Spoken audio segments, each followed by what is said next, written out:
Hi guys, welcome back to Disney Geeks Podcast. I know it's been a very, very long time, and to be honest, I kind of forgot about this podcast, but I'm making it a goal to do one episode a month.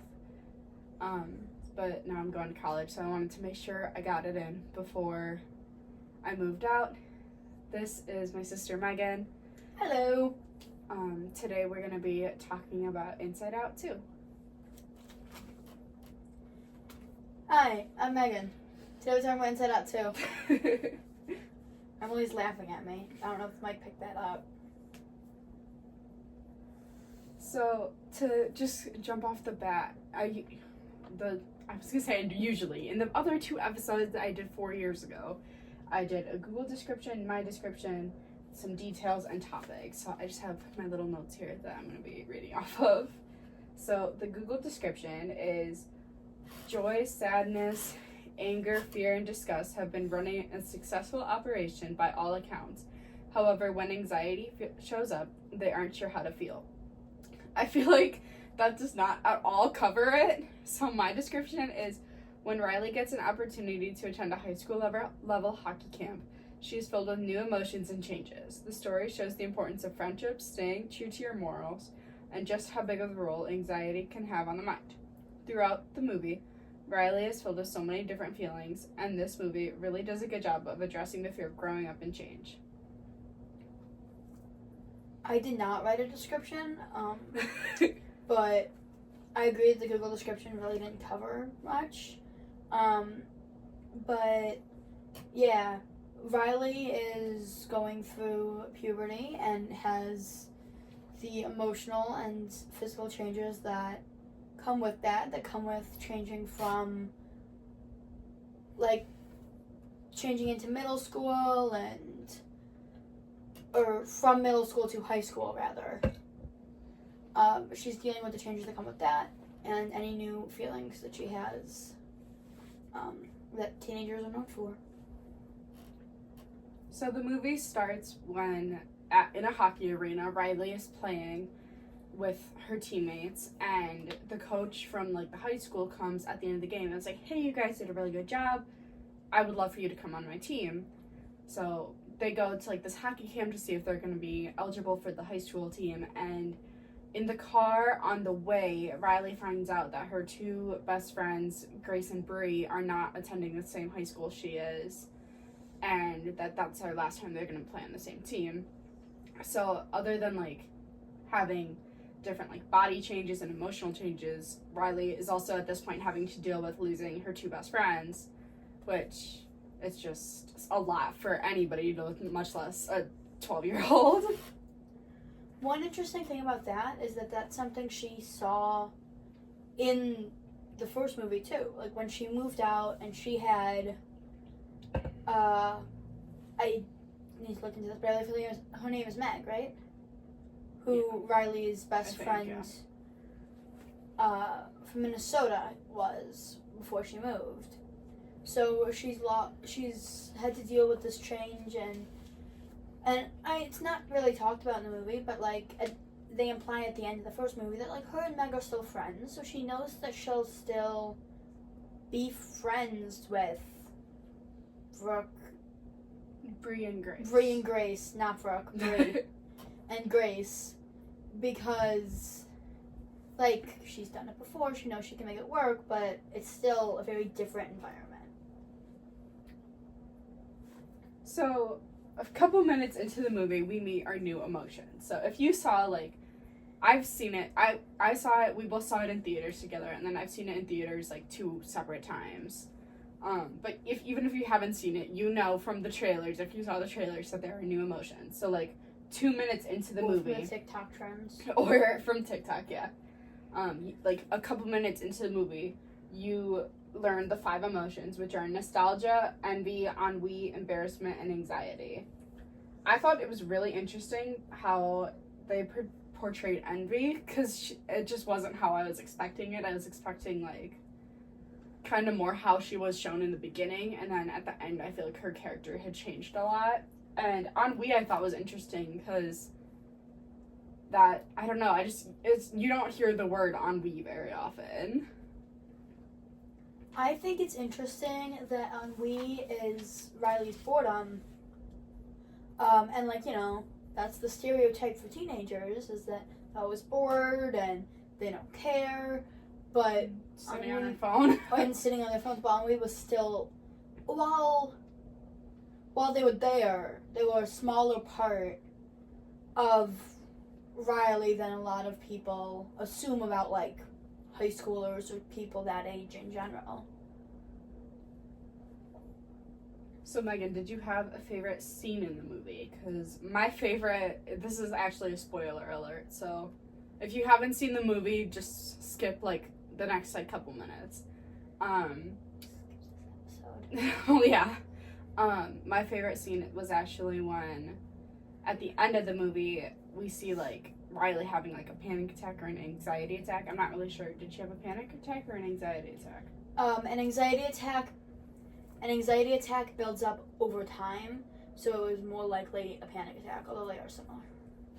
Megan's a psychology major. So we see Riley having an anxiety attack. Panic attack, sorry. A panic attack, and that was my favorite part, even though I felt so bad for her, because I've never seen a movie with such an accurate, like, visualization of anxiety.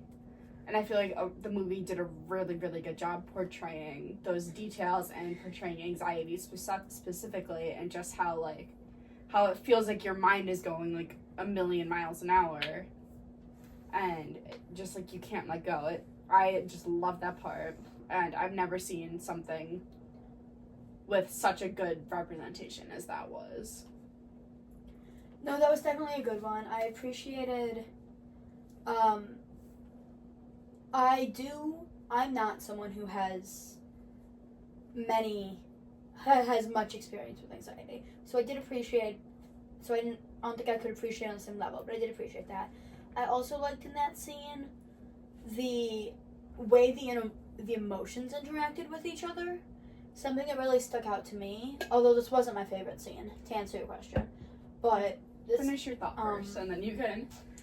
Something that really stuck out to me was Joy knew that Riley needed help and that anxiety needed help, and handed the sense of self to Sadness, which, in my opinion, shows, like, really big character growth, because she spent the entire first movie not trusting Sadness. And, you know, there's the whole Inside Out plot hole where, like, she could have just sent the memories back to headquarters. And the main reason she didn't is because she doesn't trust the other emotions to handle things like that. And she just handed Riley what holds them all together. She just handed that to Sadness because now she trusts her. That was something that stood out to me in that scene that was happening inside the head, as well as what was happening outside with Riley. I did like the beginning, the first few scenes, because it had, like, I liked the world building, and I liked how much we had seen how, even in the few years between the two movies take place, with how much Riley has changed. And we saw the islands, and we saw that, like, oh, all the emotions get along, but Joy still takes control, and they still, like, Joy still had to build her weird contraption to try and fix them, and yeah, send things to the back of the mind. Yeah, instead of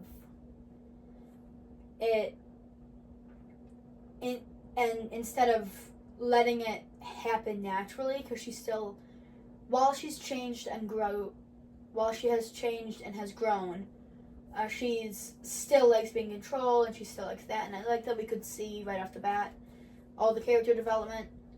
I also really liked the nostalgia. I liked when all of the new characters showed up. Nostalgia was so funny. I especially love nostalgia because she's just like this demented old lady who's like has dementia. That's the word for it. And she's like, oh, back in my day, and they're like, nostalgia, not yet, honey. Go back to bed, Grandma. See you later. It was so funny. I saw it the first time. I saw it with my mom and my boyfriend, and I said in the movie theater, I believe June Squibb is the person who plays Nostalgia. But I said to my mom, I said if Betty White was still alive, Betty White would have been Nostalgia. That would have been such a good role for her. I love Nostalgia. She was so sweet. Even though she only got one scene. She had like 2 lines, but she was so funny. And then what you said earlier about like Joy sending the memories to the back of the mind, I actually really like that part because it made me think that there was like actually something that like sends the things I don't want to think about to the back of the mind, which is good because, you know, having anxiety, you tend to focus a lot on your past and on the mistakes you've made.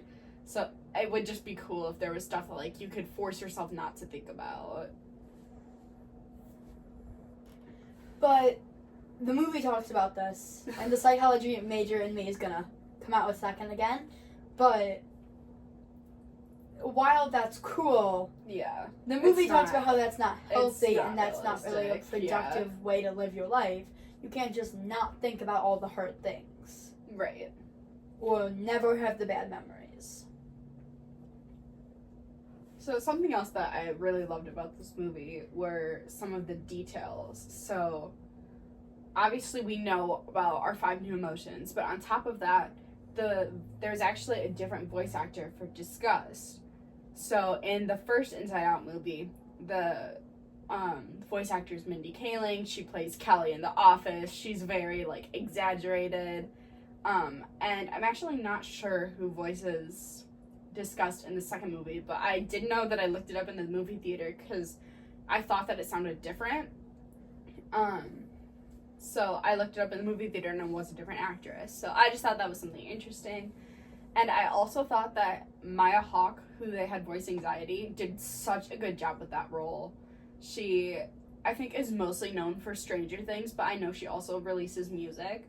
But I think having her cast as anxiety was so perfect. And, like, you hear her voice. Like, I can hear her voice, like, as anxiety. So. I'm gonna be so honest. I did not know either of those things. Now that you pointed out, I'm like, oh yeah, that is Maya Hawke's voice. Yeah. But I probably wouldn't have come to that conclusion on my own. And I know Disgust didn't have many lines.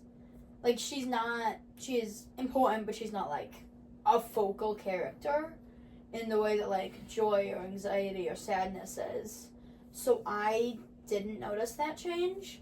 That also might have been, it's been a little bit since, I think it's been, I don't know, I think I saw it last year since I've seen the first movie. Yeah.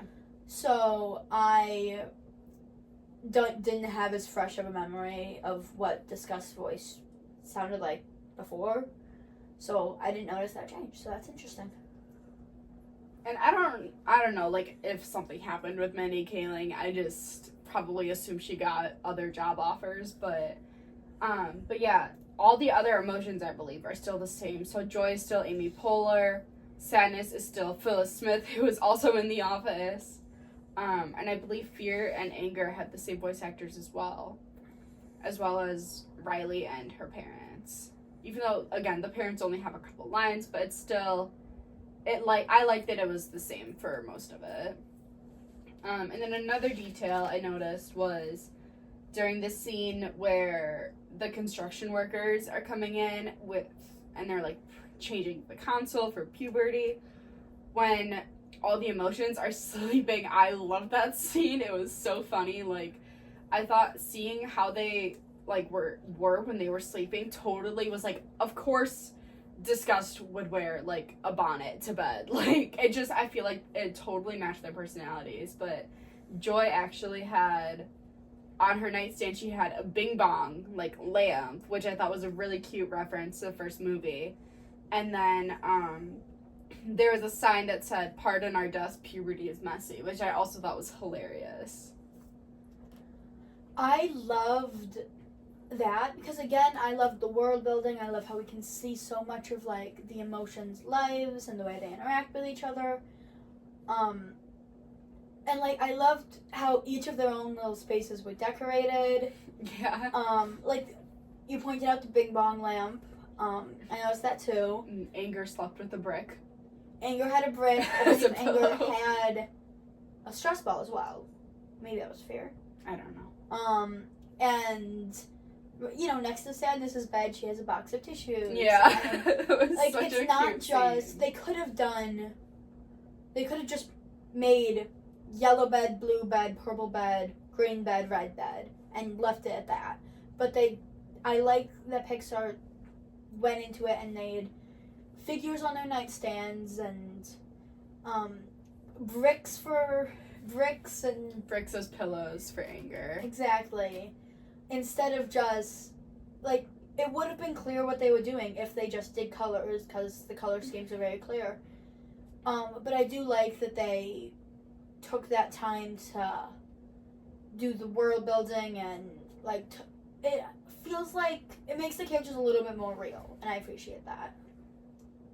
And, like, obviously Disney does a really, really good job with detailing, and I think that's something that is, like, part of the reason Disney has always been my favorite, and, like I'll always go to a Disney movie because of those details, because of, like, those extra little things they put around the movies. So I just loved how that scene specifically was so detailed, and I just thought it was so perfect for all the characters.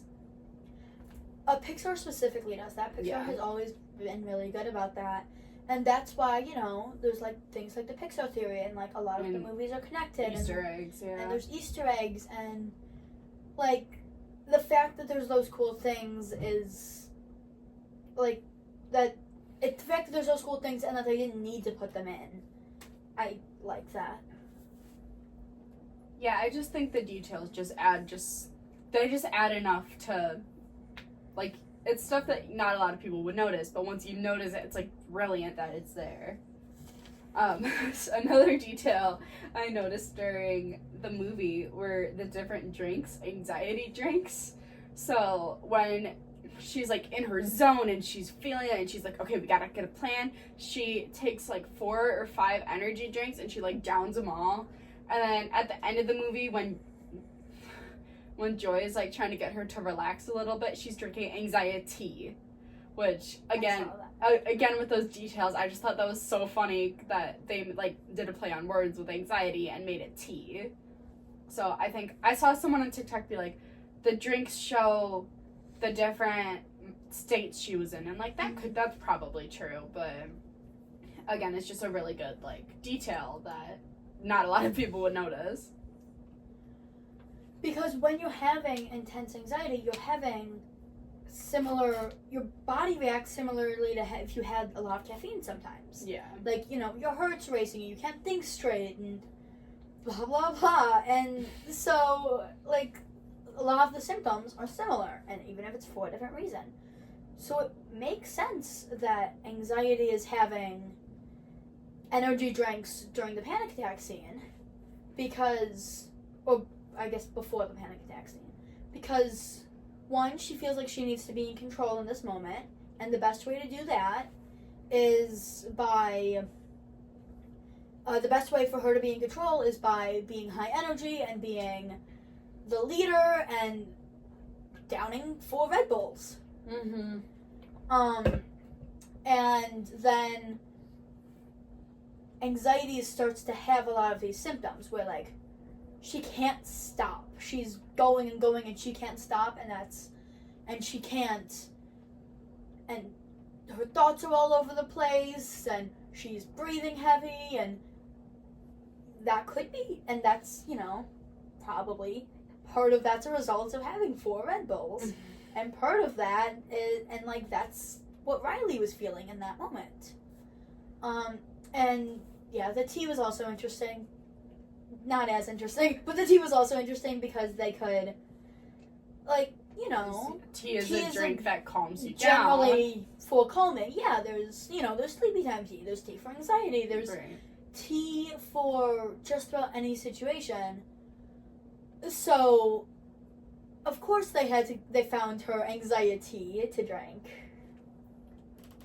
I told Megan before we started, I even tried to make, like, my striplets orange, like, anxiety. I don't know if you can really tell because I don't have the brightness on super high, but I even, like, tried to add my own little detail in there, so yeah, another one of my favorite scenes was when they were in the vault with the deepest, darkest secret. Like, I thought that was just a really funny add-in, which I don't know if anybody saw it in theaters, but if you actually stayed to the end of the credits, they reveal what the deepest, darkest secret was. So again, I just thought that was really funny that they added, like, this big secret, and there was, like, all this suspense and stuff, and then they revealed it, and it, like, wasn't a big deal. I also like the Darkest Secrets Vault. The thing that stuck out to me with that one was the cartoon dog. For several reasons. One, because I think the change in the animation style was really cool. I have that in my and notes. Also because I think that's such a universal experience. It's like a lot of people talk about, like, going to college and hiding your stuffed animal in your pillowcase. Like, because you don't want to be, you're still young enough where you like childish things, but old enough where you consider it lame, or you realize that a lot of other people your age might not be doing that. And, like, hiding that childlike side of you is such a universal thing, and it's so cool that they included that. I also really appreciate it. I just think it's cool in movies when they do, like, the change in animation or things like that. So it was interesting that, you know, they had the 3D animated emotions and the 2D animated dog. It was, like, in the style of, like, a 90s Cartoon Network show instead of, like, a 2024 Pixar movie. Mm-hmm. So I liked that it, like, even though, you know, none of us have ever seen this fictional TV show with the dog and the Pouchy, the fanny pack. I thought it was Patchy, the fanny. Pouchy. That makes It's a sense. pouch. Oh, but yeah, with the fictional dog and the flying fanny pack, none of us have ever seen that show, but I still think it kind of played into the nostalgia of the old Cartoon Network or Nick shows because of the style and the way that the characters were talking. Yeah, I like how the characters were talking. I also thought it was hilarious when they showed, I think his name was Bliffy or Blippy or Bloofy or something. It was something. I want to say Blippy. I thought it was Bliffy. I don't know. Something like that. The cartoon dog that Riley used to watch as a little girl. Like, they were like, you know, how kids shows are like, do you see the red apple? And then the other emotions are just like staring at this dog. So like, who the heck are you talking to? Yeah, so, I like the little fourth wall break. I thought that was funny because I feel like all kids shows do that, where they'll be like talking to, like, seeming like they're talking to the kids, but when it was just we're the talking to emotions. you at home. Right. Where is Emily? Does anybody see her? And then, you know, all the 5-year-olds are yelling at their screen, she's behind you! So, I thought that was so funny because I feel like Disney has made kids shows. Like, Disney made, like, in Mickey Mouse Clubhouse, they did that where they would be like, what tool should we use? So I thought it was funny that they were, like, in a way kind of making fun of themselves for doing that with just kids shows in general. So those were some of the details we really enjoyed. Were there any other details that you thought about that you liked? Not that I could think of off the top of my head, but if I come up with any, I'll come back to it. Okay. So those were most of, like, the details we noticed throughout the film. It was mostly just really wholesome details that just made it that much better. But with some of those details, this movie did have a decent amount of serious topics. So one of these is that anxiety, I feel like the movie doesn't have a villain, like how most Disney movies have, like, a bad character. But I feel like for, like, the first 3/4 of the movie, anxiety is, like, portrayed as the bad guy. Like, Joy is like, well, it's because of anxiety that, you know, whatever, we can't do this. And I feel like Similar to the first movie, because, you know, she does that with sadness. She says, sadness isn't the villain of the movie. But if we look at it through Joy's perspective, then yeah, sadness is trying to hurt Riley. And it's the same thing with anxiety in the second movie. Like, anxiety is doing what she thinks is best.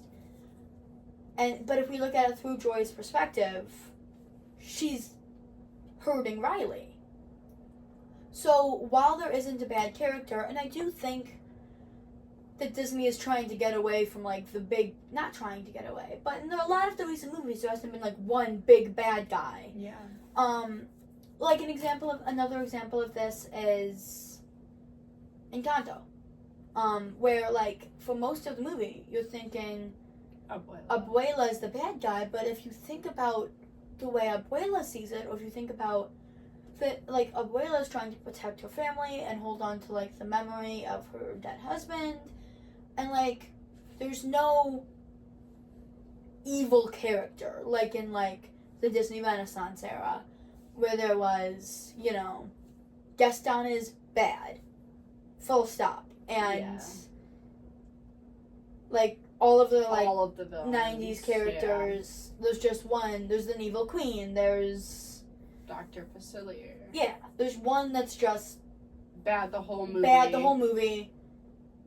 They might have motives for being bad. They're still irrefutably bad the whole time. And I feel like in a lot of the modern movies, they're trying to lean away from that as much. And like now there's not exactly villains, as there might be like characters who you don't sympathize with as much, but they're still not evil. Yeah, for sure. But I think I really liked the way that like Anxiety was portrayed as the quote unquote bad guy, because I feel like if you struggle with anxiety can seem like it's controlling your life. And that's how I also thought the movie did a really good job of like portraying that, how like it seemed like Anxiety was in control, even though she just wanted what was best for Riley. And she was in control. And that's how real life anxiety works too.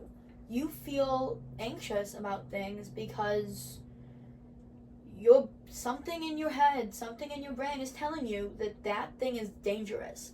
Like, even if it's calling up the pizza place and being like, a large pepperoni, please, something in the back of your head is telling you that is a dangerous choice. And so it's trying to protect you by saying, no, you can't call the pizza place. And, like, even though, you know, our real life anxiety it's not conscious, it doesn't make choices.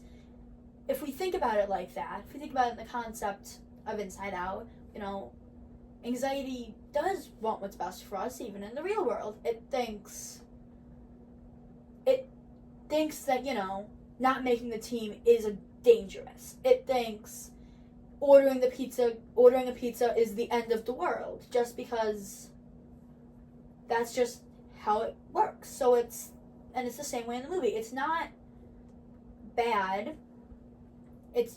She's trying to help Riley, and she doesn't understand that what she's actually doing is hurting her. Yeah, so again, I just thought the movie did a really, really good job portraying that. So one of the other, like, kind of more, considering it's a kid's movie, there's a decent amount of, like, adult topics and, like, hard-hitting things. Hard-hitting, close to home, like, adult topics. Especially that, like, this, like, 12, 13-year-old is having to deal with. And another one of these is friendship. Like, we see... She might be 14. It doesn't matter her age. Teenager, preteen. But another one of these issues is the concept of friendship and how, like, your friends can change throughout your, like, time knowing them. And at the beginning of the movie, she's like, I have to be with Brie and Grace. This is the last time I'm ever going to play with them. And then at the end, she's kind of like, I'm going to do my own thing. I'm going to meet new people. Like, it's just kind of crazy to me how, like, your mind can help you to develop socially and just meet new people and just be open to the new experiences. Because Joy wanted Riley to, like, stay true to her morals and be a good friend to Brie and Grace. But Anxiety's like, well, what about the new friend? And I think, like, that's something that is something so many people struggle with. Like, being, like, almost like a fear of change. Like, you don't know what's going to happen, but you're excited for it. So... yeah, something that I think this movie deals with is that not all friendships are meant to last forever. And that's okay. It doesn't mean you don't want the friendship to last. It just means that sometimes people drift, and that's fine, and that's not anyone's fault. we don't know how Riley and Bree and Grace's friendship will play out. Maybe they'll stay friends forever. And maybe they won't. And while that's still sad, Riley would still grieve the loss of these friends. It's not understanding that not all friendships are going to be forever friendships is important. And something that's hard for a lot of people, especially around, like, if you're changing schools or if you're moving, like Riley is in these, like in both of these movies, she's changing environments and her friends aren't changing with her. So she has to kind of come to terms with the fact that, you know, they're not on the same team anymore, and what does that mean for the friendship? And I think that's interesting for a lot of other people, a lot of people who are going into high school and like Riley's age, especially, and also people in general as they go through life changes and you realize that your friends might not follow you through those changes. And while it's still sad, it's sometimes friendships end, and that's not anybody's fault. And that's something that's not like a main topic of the movie, but that is something that I think is touched on. Yeah, so another, like, topic that we see throughout the entire movie is your morals, but they don't say morals, they say your sense of self. Joy and sadness and the other emotions have used these old memories from the first, 10, 12, even 14 years of her life to build the person she is. And then anxiety comes in and tries to, tear that apart and build a new person, which it's a lot, and then I just, throughout the entire movie, they keep referencing the sense of self. This isn't who Riley is. You have to think about, how the actions are, when she stole the notebook. That wasn't Riley. And they said that throughout the movie. Another way that they touched on this, going back to the repressing from the beginning, another way that they talked about this is they had an idea of what they wanted Riley to be. And that was the Riley they were presenting. And then towards the end of the movie, they realized that, they're repressing this. We see it's mounds of emotions. There's so much there that could have and should have been adding to her sense of self. And they weren't. And they were thrown to the back of the mind with Joy's janky contraption. And even though anxiety was hurting Riley by doing this, I think anxiety doing this was almost necessary for Joy to realize that when she does it, it is also harmful. So some of these other topics that we see throughout the movie are fear of change and fear of disappointment, which again are very real and grown-up topics. Fear of change, that's something I feel like I'm going through right now, because I just finished my senior year of high school and I'm moving out in 2 weeks to go to college. And even though I know it's going to be really fun, having to deal with that fear of change is getting to me, and we see how that gets to Riley throughout the movie. As well as a fear of disappointment. She, anxiety gets her to tell herself throughout the movie, I'm not good enough, I'm not a good friend, I'm not good at hockey, all these different things. Or if I'm good at hockey, people like me. And if I do these things, people like me. And that becomes more important. So I feel like we see, I keep dropping the mic, I feel like we see a fear of disappointment, because Riley is afraid of not only disappointing the coach, her parents, her friends, but everyone around her as well as herself. She's afraid of, I think, being disappointed in herself. Yeah, that's definitely a thing in the movie. I do agree that that's talked about. She sees it mostly through the lens of anxiety, as if I do X, Y will happen. If I do good at this camp, I'll make the team. If I make the team, I'll have friends. It doesn't, and because she's looking at this through anxiety and through whatever, she's not thinking as she normally would, and she's not thinking with a sense of self, because her sense of self had been thrown away.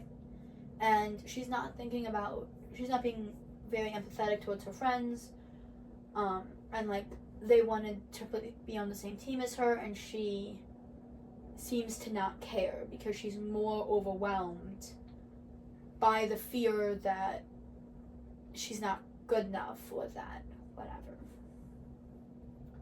Yeah, so along with that, and as well as the fear of change, we also see new feelings and how Riley isn't sure at all how to process these new things that she's feeling. She's never had to deal with anxiety before, so I liked how throughout the movie we see how she learns how to deal with it. She learns how to process it, and just she learns how to process new things, and she learns that new things are sometimes okay, and new things can be scary, but they can be so good at the same time.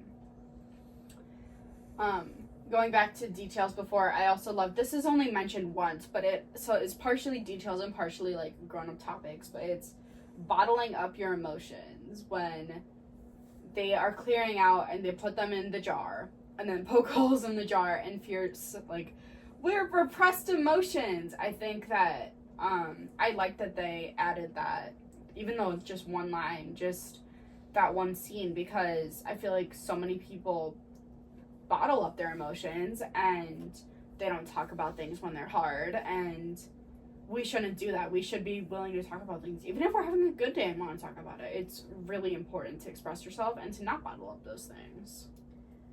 And I think this was very much a topic of the first movie, was Joy wanted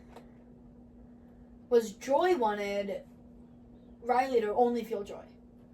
She didn't really let the other emotions take the wheel, especially sadness, obviously, but any of them. And Joy thought in the beginning of the first Inside Out movie that if she didn't think about it, or didn't let Riley think about it, and didn't let the other emotions handle the console or anything, then there would just be happiness and nothing else. But that's not how it works. If you're repressing emotions, those emotions are still there. You're just not dealing with them in a healthy way. So the final topic that I have from this scene that is again, kind of one of the more adult ones, considering it's a Disney movie, is the reflection from your childhood and your childhood memories. We were talking earlier about her childhood cartoon, but also there's so many scenes where they're throwing out the memories where there's an embarrassing moment, or Riley does something that she regrets doing. And again, I just think that's something that so many people have to deal with. You're constantly thinking about your past, and I think I really liked how this movie showed that you don't always have to reflect on the past. You can have your past and it can be bad, but you can also start fresh and you can keep going and you can keep moving forward.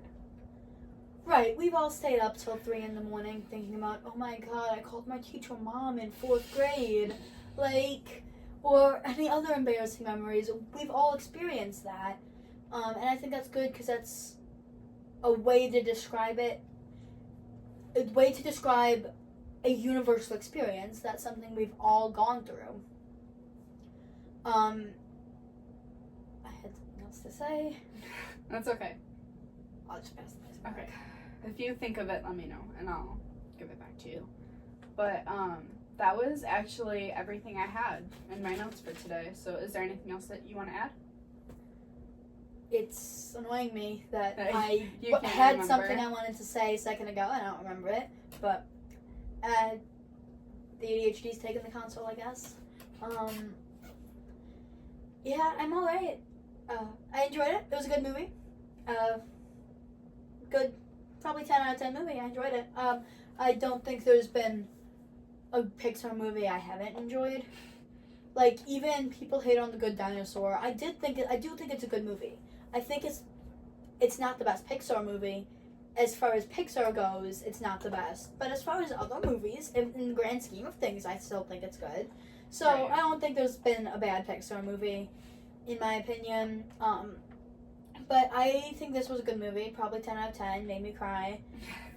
Made both of us cry. I think we cried for very different reasons, though. Yeah. Because again, I cried when joy handed sadness a sense of self, and like when during the panic attack scene, because she wasn't even thinking, she's like, "Yo, take this. I need to go help." And I'm like, I'm someone who very much like gets very immersed in media and movies and books, and views for the hour I'm watching a movie, views them as people and not characters. So I'm like, oh my god, Troy's grown so much, and she gave into sadness. Now she trusts her. So that's why I cried. So I think it was really good. I enjoyed it. Would watch again. Yeah, I cried for a very different reason. I cried when she was having a panic attack because I have had that happen, and I had, just like I said before, I've never seen such an accurate representation of it, and seeing anxiety portrayed in that way in the media was, I don't know why, it made me cry. It hit close to home. Yeah. I loved the movie so much. I decided that it's my new favorite Pixar movie, 10 out of 10. I'm gonna watch it again. And when it comes out on Disney Plus, I'm gonna make anxiety my profile picture. But I definitely would recommend it. Is there anything else you want to add? I'm alright. I've said my piece. I want to say to you, Megan, thank you so much for doing this with me. I know that we haven't done this in like years, but like I said before, life gets in the way, and that's okay. So I'm starting fresh. I'm gonna make it a goal to make an episode every month. I'm gonna hopefully see if my friends at college will do it with me. But so thank you for talking with me about Inside Out. Glad to be here. I hope you guys enjoyed this. You can follow Megan on her social media. She just has an Instagram and a TikTok. Instagram. Right? Instagram. Just Instagram. Megan period Weinstock. And You're gonna put it in the description of the video? Yeah, I'll put it like in the a description. Proper influencer? Yes. Good. And you can follow me at my YouTube and Instagram at EmilyCatherine06, and I believe my TikTok is also that handle. Thank you guys so much for watching, if you're watching the video, or listening if you are listening to it. It should be available on Spotify, Apple Podcasts, and Google Podcasts, wherever you find your podcasts. Thanks for tuning in with us, and we'll see you guys next time. Bye!